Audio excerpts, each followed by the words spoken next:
friendly Swami as four of us. But how can he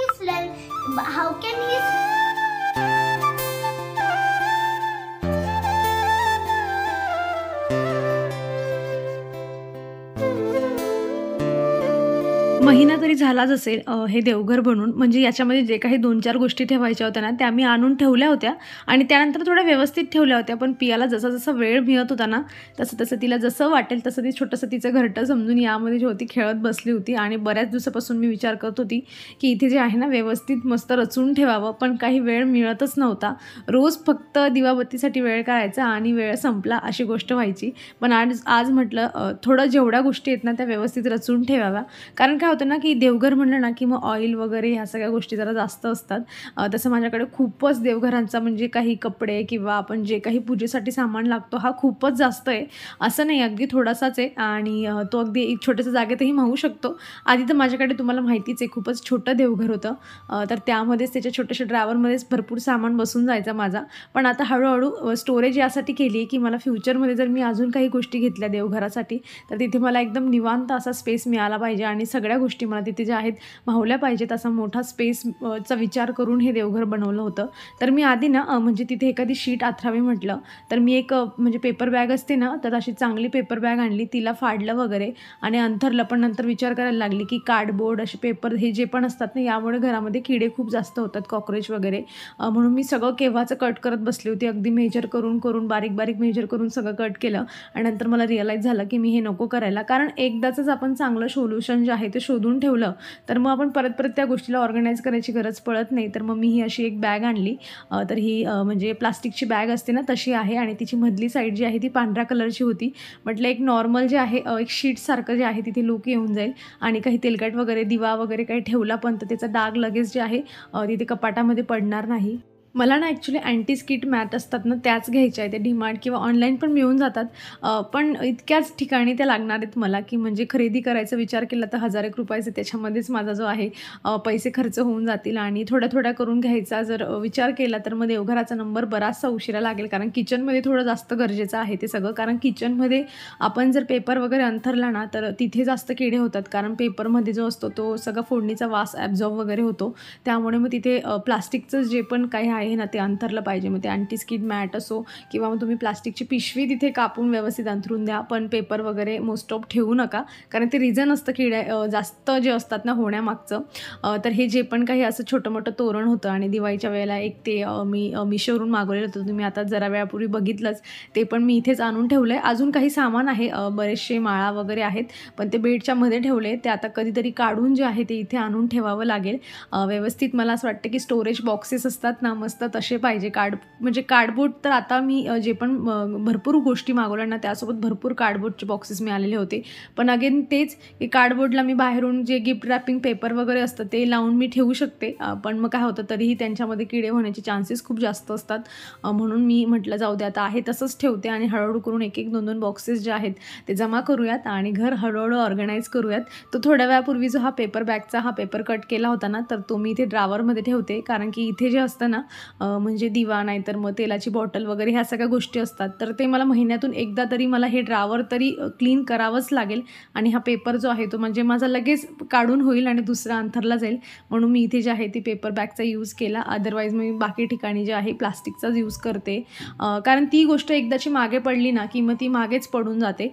ज्या गोष्टी frequently आपण reuse करत असतो म्हणजे तिथे यूज करतो तर आपण त्याची क्लिनिंग पण पटापट करतो. आणि जी गोष्ट आपली नजरेपासून दूर असली की मग ते 1-2 महिने कधी निघतात ते काही कळतच नाही. देवघराची साफसफाई केल्यानंतर मी आली आहे माझ्या ड्राय बाल्कनीमध्ये. ही ड्राय बाल्कनी कमी आणि माझं स्टोरूम जास्त. इथे माझं फ्रीज, वॉशिंग मशीन, फिल्टर आहे, परत पाण्याची कॅन असते, एअर फ्रायर असतं आणि ज्या आजूबाजूच्या गोष्टी दिसत आहेत तुम्हाला त्या पण आहेत. वर पण एक शेल्फ बनवून घेतली, त्यावर सगळं भंगार ठेवलेलं असतं. आणि बऱ्याच वेळा मी तुमच्यासोबत शेअर केलं आहे की कशी काय बनवली वगैरे. होम टूरमध्ये पण सांगितलेलं आहे की फ्रीज वगैरे कसं ठेवण्यासाठी बनवलं आहे. तर इथे मी ना हे 2 पडदे बनवून घेतले होते. 300 रुपयाची साडी मागवली होती मिशोवरून आणि घरच्या घरी असे 2 पडदे शिवून घेतले होते. आणि ते मी इथे जे असते ते लावून ठेवते, जेणेकरून जे पण मला ठेवायचं मी बिंदास्त ठेवू शकते आणि मग कुणालाच दिसणार नाही आणि धूळ पण येत नाही. महत्त्वाचं म्हणजे हवा पण खूप चालते ह्या म्हणजे या बाल्कनीतून जे असते ना, किचनमध्ये खूप भरभर हवा येते, मग त्यासोबत धूळ पण येते. तर असे 2-4 रिझन होते माझे आणि त्यासाठी मी हे कर्टन बनवून घेतलं होतं. सगळ्यात मोठं रिझन हे होतं की कर्टन लागलं की मला पाहिजे मी तो सामान इथे ठेवू शकते. कारण आपल्याला असतं ना की अरे असं कसं ठेवायचं, आपण लोकांना दिसेल काय म्हणतील वगैरे, त्या हिशोबाने मी इथे कर्टन बनवून घेतलं होतं. मला असं वाटतं की इथे डायरेक्ट काचेची स्लायडिंग्स वगैरे असतात ना, तसं बनवून भरपूर मोठी प्लॅनिंग आहे, पण त्या गोष्टीसाठी वेळ लागेल. सध्या मी हे कर्टन काढलं आहे आणि वॉश करायला घेतलं. त्याला वॉश वगैरे केल्यानंतर आणि बरंच म्हणजे देवघर वगैरे आवरत बसली होती, त्यामुळे उशीरच झाला होता आणि आता स्वयंपाकाला तयारीला जे आहे मी लागलेली आहे. आज जे आहे ना, म्हणजे मला असं वाटतं की 3-4 वर्ष झाले असतील आणि शोप आणि पालकची एकत्र भाजी जी असते ना, ती मी खाल्लीच नाही आहे इतक्या वर्षापासून.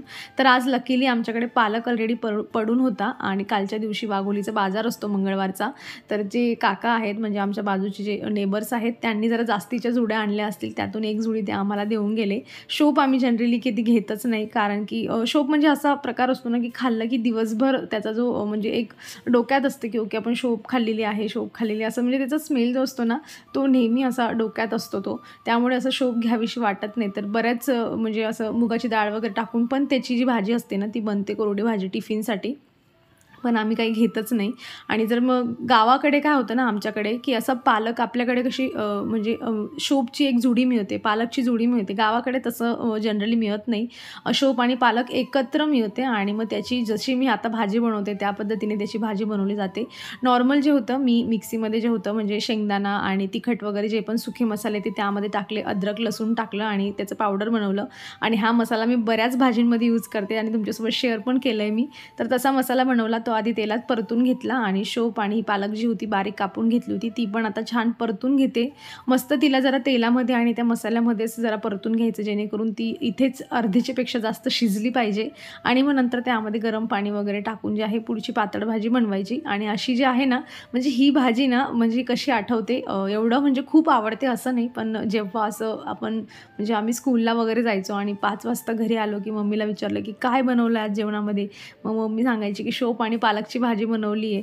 आणि मग ती आवडो की नको आवडो प्लेटमध्ये घ्यायची, काला कळायचा म्हणजे चपाती घ्यायची, तिचा चुरा बनवायचा, आमच्याकडे चपातीचा काला म्हणतात, त्याचा काला करायचा आणि मस्त जे आहे खाऊन टाकायची. म्हणजे आवडो नको आवडो, पण भूक एवढी असायची स्कूलमधून आल्यानंतर की मग ते पण खूप छान लागायचं. तर तेवढ्यापुरती ती भाजी म्हणजे बाशी भाजी आणि चपाती असं म्हणायला हरकत नाही, कारण सकाळी बनवलेली असायची आणि मग सायंकाळी आपण खायचो, कारण टिफिनला वगैरे आपल्याला नेता यायची नाही पातळ भाजी, त्यामुळे घरी आल्यावरच खायला मिळायची. आणि आता भाजी झाल्यानंतर जे आहे मी इथे चपात्या बनवून घेते.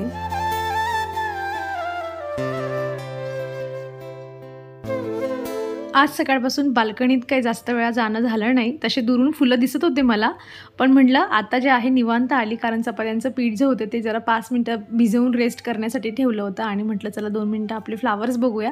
आणि आता विचार करते की 4 जे आहेत जास्वंदाला फ्लावर्स आले आणि छोट्या साईजचं पण आहे आणि म्हणजे नेहमीपेक्षा थोडं छोटं साईज आहे. तर म्हटलं विचार करते की हे गणपती बाप्पाला ठेवूया, म्हणजे गणपती बाप्पाला वाहिल्यानंतर हे प्रॉपर दिसतील पण गणपती बाप्पा. नाही तर लास्ट टाईम मी सगळ्यात मोठं फ्लावर घेतलं होतं आणि त्यावर मला बाप्पांना बसवावं लागलं होतं आणि इतकं छान दिसतं ना, म्हणजे हे व्हिडिओमध्ये तुम्हाला जेवढं दिसतंय ना त्याच्यापेक्षा त्याचा कलर प्रत्यक्ष डोळ्यांनी बघायला खूपच असा एकदम अट्रॅक्टिव्ह कलर आहे आणि अशा कलरची साडी पण खूप छान दिसेल असं मला वाटतं. तर मी घेतलं ते आणि एक म्हणजे असं जास्त फ्लावर असते ना तरच माझं मन होतं की मी फ्लावर तोडावं आणि मग ते देवांना का असेल ते व्हावं, अदरवाईज माझं अजिबात मन होत नाही झाडांवरून फुलं जे आहेत ते तोडण्यासाठी.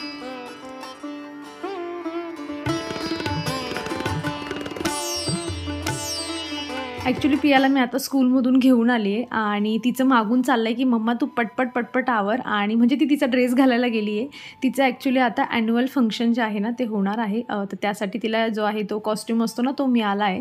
तर तो कॉस्ट्यूम इतका नॉर्मल आहे, पण ती मला रस्त्याने एवढं नाव काढत होती त्या कॉस्ट्यूमचं. तिला म्हटलं थांब जरा 2 मिनिटं रस्त्यात थांबूया आणि मला बघू दे की तुला कसा कॉस्ट्यूम मिळाला आहे, आणि बघूच देत नव्हती. खूपच छान आहे मम्मा, मी खूपच क्यूट दिसते, मी खूपच क्यूट दिसते, आणि घालून दाखवला तर हा असा स्कूलचा युनिफॉर्म आहे नॉर्मल. म्हणजे तिला ड्रामामध्ये तिने पार्टिसिपेट केलेला आहे आणि त्यामध्ये ती म्हणजे स्कूलचं जे आहे ती स्टुडंट असणार आहे आणि जे काही तिचं पुढचं असं होणार आहे, म्हणून तिला कॉस्ट्यूम जो आहे तो असा दिला आहे.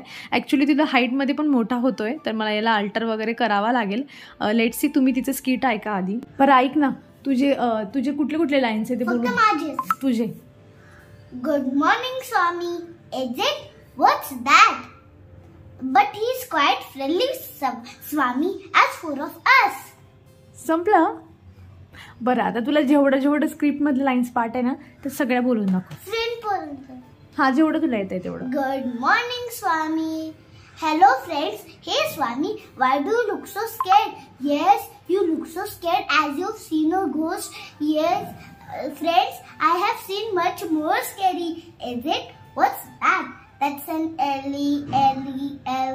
You mean elephant? You mean Shambhu?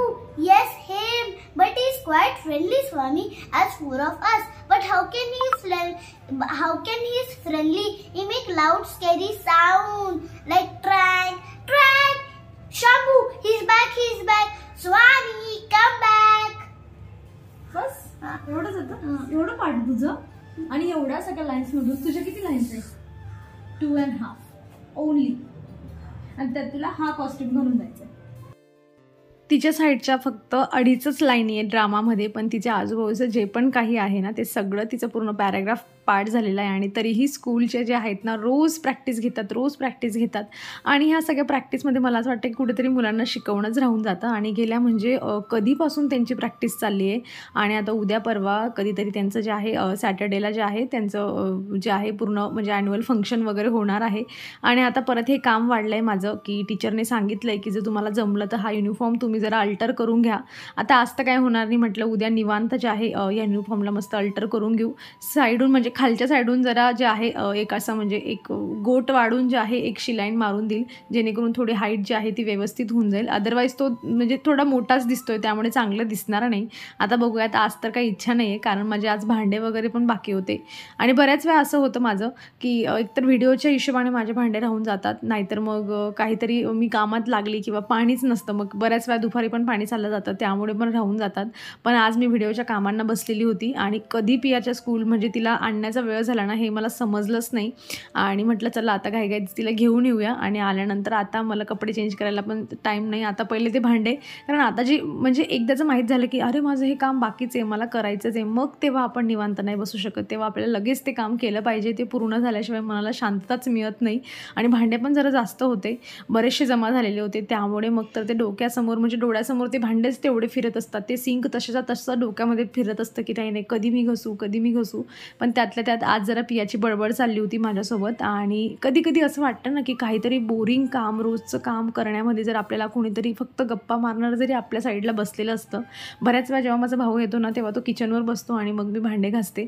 बऱ्याच वेळा तोही मला भांडे घासून देतो. तसं मी तुम्हाला जास्त शेअर नाही केलं, पण तो भांडे घासून देतो मला. कितीही जास्त भांडे घासलेत ना तरीही तो घासून देतो. पण आज इथे मला गप्पा मारण्यासाठी पिया होती आणि तिच्यासोबत गप्पा करता करता एवढे सगळे भांडे कधी घासून संपलेत ना कळलंच नाही. आणि तिचं चाललं पण होतं, मम्मा फटक्यात कर, मला भूक लागली आहे. सकाळी जी भाजी बनवली होती ती जरा कमीच बनली होती, ते म्हणून काय उरलीच नव्हती. चपाती तेवढी होती. मग तिला म्हटलं आता तुला शेजवान चटणी देऊ की नॉर्मल चटणी देऊ. मग तिला आठवलं की मम्मा तुम्हाला पापडचा चुरा पण बनवून देऊ शकते. म्हटलं हो, हे चांगलं ऑप्शन आहे. आपण डब्यात न्यायचो हा उडदाचा पापडाचा चुरा आणि चपाती. म्हणजे असायचंच नाही का, म्हणजे आमच्याकडे तरी आम्ही बरेच जण जे असायचं उडदाचा पापडाचा चुरा आणि चपाती हा टिफिनमध्ये असायचाच. काही ऑप्शन नाही तर करा उडदाचा पापड आणि त्याचा चुरा बनवा आणि टिफिनमध्ये जे आहे घेऊन जा. तर पियाला आता मी इथे तेच देते. म्हणजे बऱ्याच वेळा आम्ही रात्री पण कधीतरी जर सुकी भाजी असली ना त्यासोबत पण हा छान लागतो. तर मी पापड भाजला, इथे एकच पापड भाजला आहे थोडा. आणि त्यामध्ये जे आहे ना नॉर्मल आपण घरामध्ये जे शेंगदाण्याची चटणी किंवा तिळची चटणी वगैरे बनवतो ना तर ती त्यामध्ये टाकायची, सुकी चटणी ती त्यामध्ये टाकली आहे. थोडं लोणचेचा खार पण टाकायचं त्यामध्ये आणि थोडंसं तेल, हे सगळं मिक्स करायचं. आणि चपातीसोबत जर तुम्ही आत्तापर्यंत ट्राय केलं नसेल ना तर हे तुम्ही ट्राय करून बघा, म्हणजे खूपच छान लागतं. इझी रेसिपी आहे, अगदी झटक्यात पण बनते आणि टेस्टी पण लागते खूप.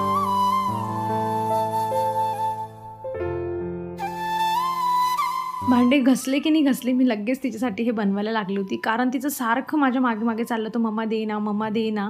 आणि ती महत्त्वाचं म्हणजे मनुष्य जेव्हा मनातून हॅपी असतो ना तेव्हा आपण अशा गोष्टी पण करतो ना, म्हणजे सगळ्याच गोष्टी आपण आनंदात करत असतो. तिला आज तिचा जो युनिफॉर्म मिळालेला होता तो तिला खूप जास्त आवडलेला होता कॉस्ट्यूम, म्हणून ती खूपच हॅपी आहे. जेवण करता करता पण तुम्ही बघू शकतात मी गुपचूप ही क्लिप काढली होती, तिचं लक्ष नव्हतं. आणि किती ती एन्जॉय करते सगळं तिचं नॉर्मल जेवणसुद्धा.